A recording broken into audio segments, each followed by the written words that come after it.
What's going on, guys? Heaps to get through today. We're looking at the 3.0 production schedule and talking about what's to come and what they've done, and also what's in the future after 3.0.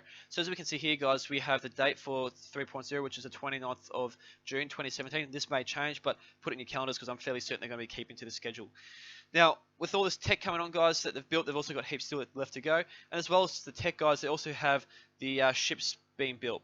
So as we can see here, we've got the Merchantman that's been confirmed to start being built towards the end of November, as well as such as the Freelancer Miss, the Phoenix Constellation variant, and the Anvil Carrack, which is coming in just at the start of December there.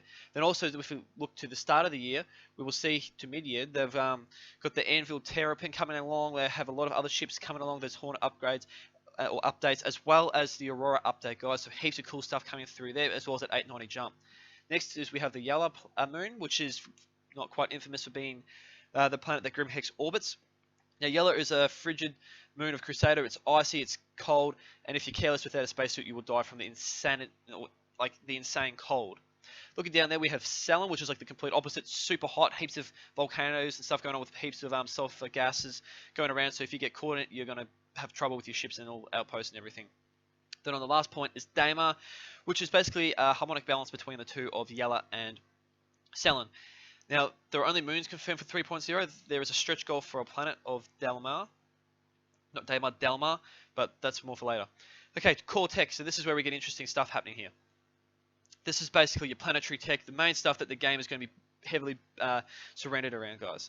So let's talk about how the tools here are what's going to create a universe for us to be. On the next is the UI. Now, the UI is really important because it's our user interface, right? This is what makes it important for us to be able to deal with the game, so such as the personal manager apps, the owner component for items and that sort of thing, your cargo UI, all this really cool stuff which is coming through.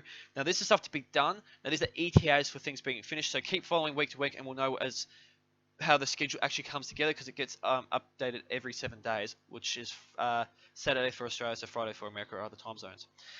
Let's talk about the star map as well there, guys. So the star map is going to be a big part for us to get around the universe, and also that Mobiglass overhaul. If you haven't seen from the Round the Verse, I'm going to be doing a component from Foundry 42 where they showed off the new Mobiglass system. Next is the AI. Now, this is a fairly small component. This is just the mission systems and the AI turrets.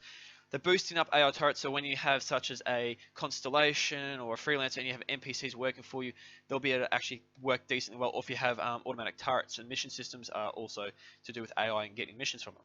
Next, we have graphics, guys. So the graphics is basically your rendering, your environment probes, and that sort of stuff. So there's heaps of stuff going on with that, the performance of things and how they're working, and also to the actual building of those tools or of the graphics for the game for us to experience. Next is the back end, right?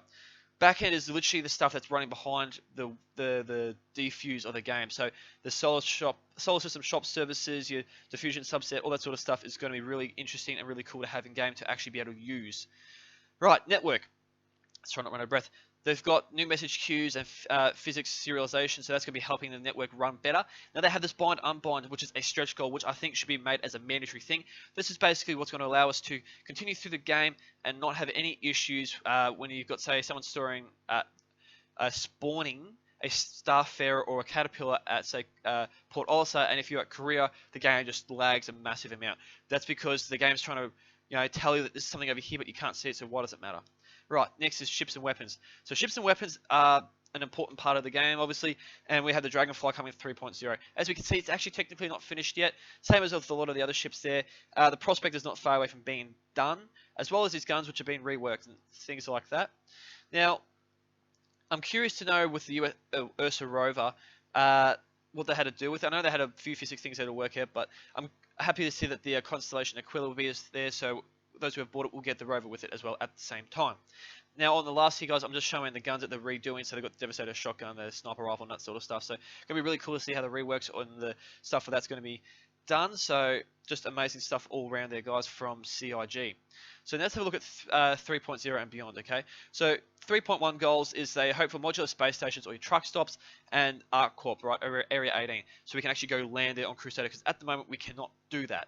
Right, in 3.0, you will not be able to do that. Also, too, they're going to be bringing in a female player locomotion, AI locomotion, all that sort of stuff, throwable weapons, and also, too, the most awesome part, takedowns, front, side, and rear, as well as fists and knives. So there's going to be stealth and a whole lot of cool stuff going on with that, guys, so which is going to be amazing to see. as well as the fact they're going to be talking about knockdowns and knockbacks. Now we've got the ships here. Ships are a really important part, obviously. So there's that Terrapin coming in 3.1, as well as that Aurora update, the Cutlass Red and Blue, the Hull C. So those who are hoping to do bulk cargo hauls in 3.0, unfortunately, won't be having your Hull C for that. Also, too, I wanted to talk about just above there, the game persistence, parties and orgs and all that sort of stuff are going to be really sort of worked on when it comes to additions for 3.1. So 3.2, guys, is going to be bringing in the persistent universe content of the Crusader and Hurston, right? Now, Microtexo is also going to be another place we can go visit and go check out. Now, as I said, 3.0 is not getting any more planets. It's only getting moons to go explore. So 3.0 is literally a test bed for the planetary tech and all the stuff that comes along with it. FPS stuff is we get new ammo types. We can be drowned or we can do drowning, item inspection and looting and all that sort of stuff. Also, too, we have our core dev tech systems and ships. So with the core dev systems, we have NPC generation, your interactive systems like usables and stuff, your radars, Cargo V2 and all that stuff, Star Map 2, all that sort of stuff that's going to be coming through. Breaching, which is going to be really cool to see, and ship-to-ship fueling for those guys who want to run a Starfare and produce, or Gemini, and produce fuel on your ship. You can actually refuel off that, as well as object container streaming. Also, not to mention that we have the Freelancer Max and Jur, the Sentinel there for the Vanguard variant, and the Constellation Taurus and Phoenix. So looking at what's left to come, guys, for 3.1 and 3.2, let's talk about what is actually to be worked for in 3.0. So I mentioned before Delamar was meant to be in as a stretch goal, and there it is at the bottom there. But there's going to be debris fields, derelict ships, mission givers. So like as we saw, Miles Eckhart, he was in the 3.0 trial from Gamescom. Surface outposts, which will be able to find on the moons, and the actual 3 moons themselves that we talked about earlier.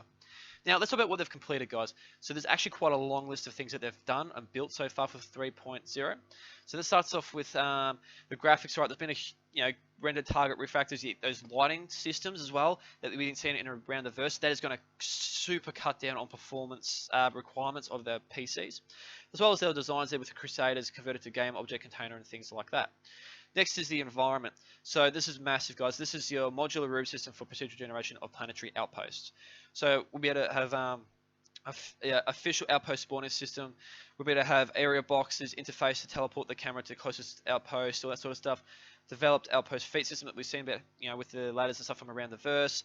They've also talked about how they've got support for like aircon solar panel system on outposts and things like that, as well as they added like color tinting for interface to the planet and created material distinction for interior exteriors.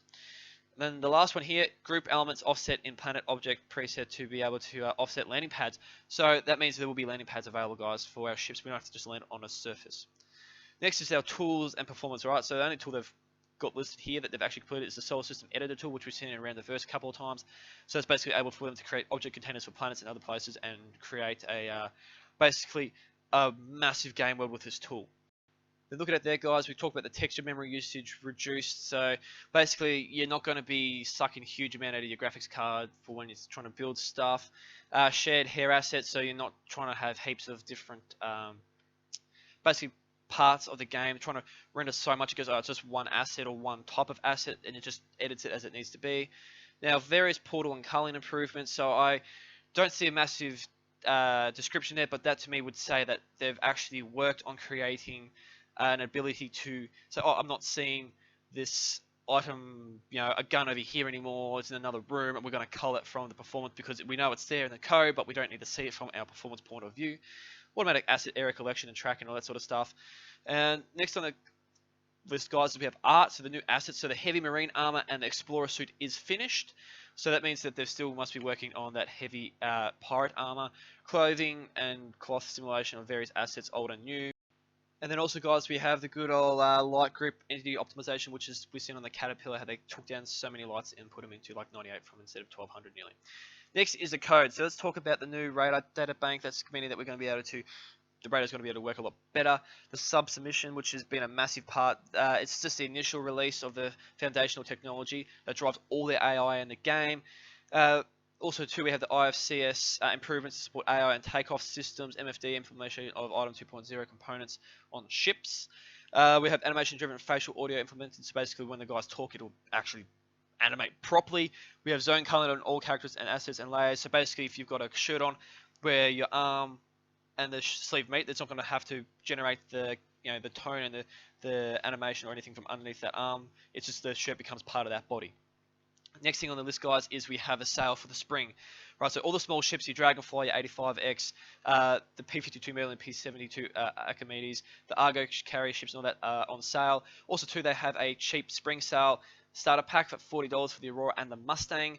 Then also, too, guys, we have a nice little starter pack, which is the Reliant Core pack now, which is $75. This is the cheapest it will be. They're saying it's going to go up after the sale's done. This sale will be ending on Tuesday, so after the, well, for Australia, it's the Easter long weekend. Here are all the prices for the other ships, guys. So we have $20 there for the P52 Merlin, $30 for the Archimedes, $50 for the 85X, $35 for the Dragonfly, and $35 for the Argo carrier. And if you want the full pack there, guys, you can get it up for $160 for all of those ships. Now, guys, I just want to point here, this is what they say about the sale, but it's only for this time. It's going to be getting, cheaper. And also just a disclaimer to say that this is a pledge. This is not a, you've bought the game, it's going to be this and this. It's the way it's going to be. It's just a pledge to help fund the game and get it going. So really, thank you guys for joining in. I hope you enjoyed the content. I wasn't speaking too fast. I'm just trying to smash it out as quickly as possible for you guys because there is heaps of info to get through. I'm going to be doing around the verse later. So keep an eye out for that. I'm going to be looking at the Javelin and all the things to do with that, as well as the Fantasy 42 stuff that they talked about with all the different game assets and things they've been working on. So thanks for joining in, guys. I hope you enjoyed all that's been done and said here. Subscribe to the channel if you want to see more. Leave a comment if you have anything to talk about or if I've got anything wrong. I really want to be educated in this, and I want to work as a community to actually, get the best out of this game and find something really cool. And also, leave a like if you enjoyed it, and leave a dislike. And if you do leave a dislike, just say what you didn't like, and I'll try to make it better next time. So thanks for joining in again, guys. Hope to catch you in the verse. Toodaloo!